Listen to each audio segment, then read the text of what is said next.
Why don't you guys just get a little bit closer? All right. Ew. It was almost as though we were young and we fell in love, and then we had lots of friends that we wanted to share that with. And so we were motivated to get people to come out and volunteer, and it really did grow exponentially. What Compass is doing is it's really creating a big tent family here where we can take care of our family. And we can replicate this model in other places, small communities nearby, so they can take care of their families. Regardless whether or not they ever come into the community center, they'll benefit that there's an active, vibrant community here in Palm Beach County. I went to elementary school where my grandmother taught me first grade. My other grandmother taught me sex education in 7th grade. There's not a lot of things you can ask your grandma in sex education class, you know? We went downstairs to let our dog out, and there was a letter saying confidential on it, and it was from the health department. And the only reason that they would actually leave a letter underneath my door saying we need you to come in is if I'm HIV positive.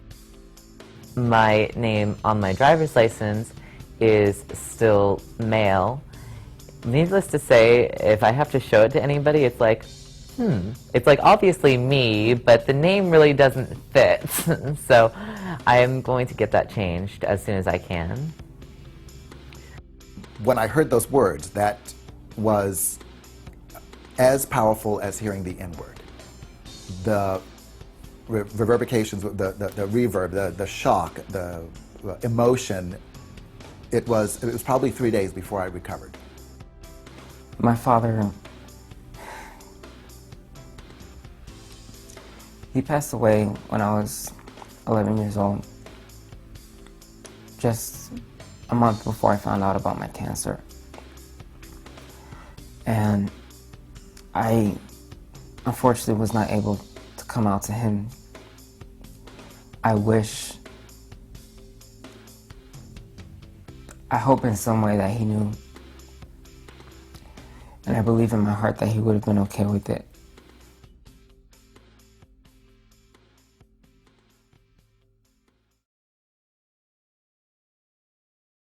I still identify as a Christian.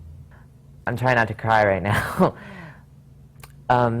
I went to Sunday school from a very early age, and I went to Catholic church every Sunday, and I received my first communion, and I wasn't confirmed because I was LGBT and it was an issue. And I was also attending a youth group at church, and when I transitioned and I came out as a transsexual woman, I was kindly asked to leave the choir, even though I was one of their best tenors, and also to leave the youth group. But I think the priest's words were, but we still want you to come to Mass so we can cure you, essentially is what he said. Dear God, I mean, these are people who I looked up to as a Christian and as, like, a person in that community, and here they were telling me that Jesus didn't love me because I was different. It made me feel like basically unwanted. Linking an otherwise sometimes isolated population where they may feel they have nowhere safe to go. We provide them with the space with a variety of different services to be safe and to be themselves. Anyone in the community, regardless of sexual orientation or gender identity, which is actually part of the reason why I wore a tie today. We have partnerships with organizations that I wouldn't have ever dreamed possible. We have churches that raise money for us here, and like we're St. Andrews. We've got several different churches that we work with to do outreach for HIV. The first time I walked in to Hope Youth Group when I was 14 years old, I felt kind of scared, and at first I was like, oh my God, I'm in the gay place.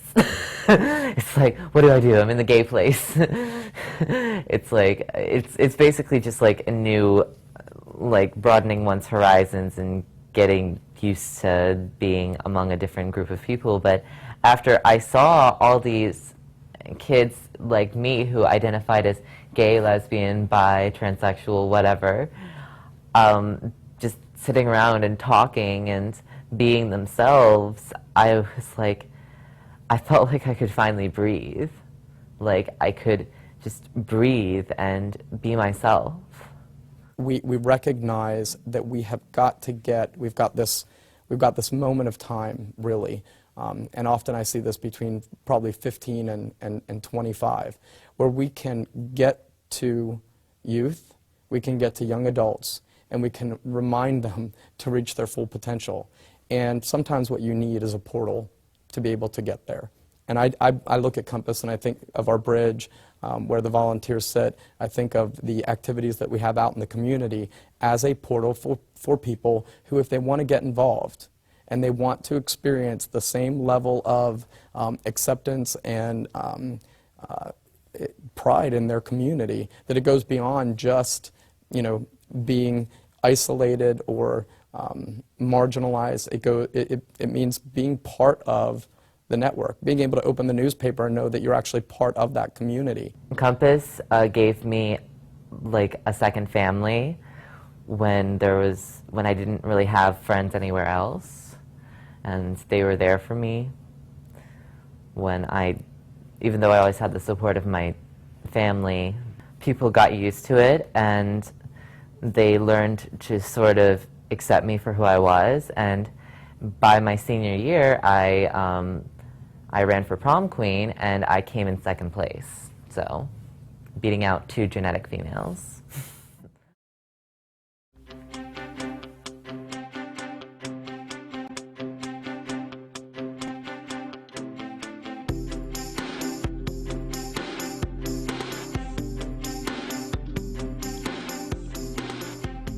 Is there a moment in this video to ask people to give a donation to Compass? Yeah.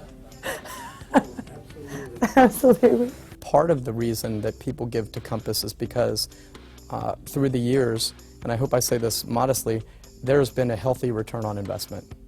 There's just so much there that they do for everybody, and they don't ask for anything in return except for donations, which they need to actually sit there and survive. I give money to Compass and they need it. I can't think of anyone in this community that cannot benefit from Compass, and if you donate or if you contribute to Compass, you're going to be contributing to this community. Just trying to identify my own reason why I continually volunteer for Compass is It doesn't have a choice. well, that's the point. I mean, I don't think that people see it as a contribution. Right. It's just, this is what you got to do Right. if you want to have a certain community in Palm Beach County.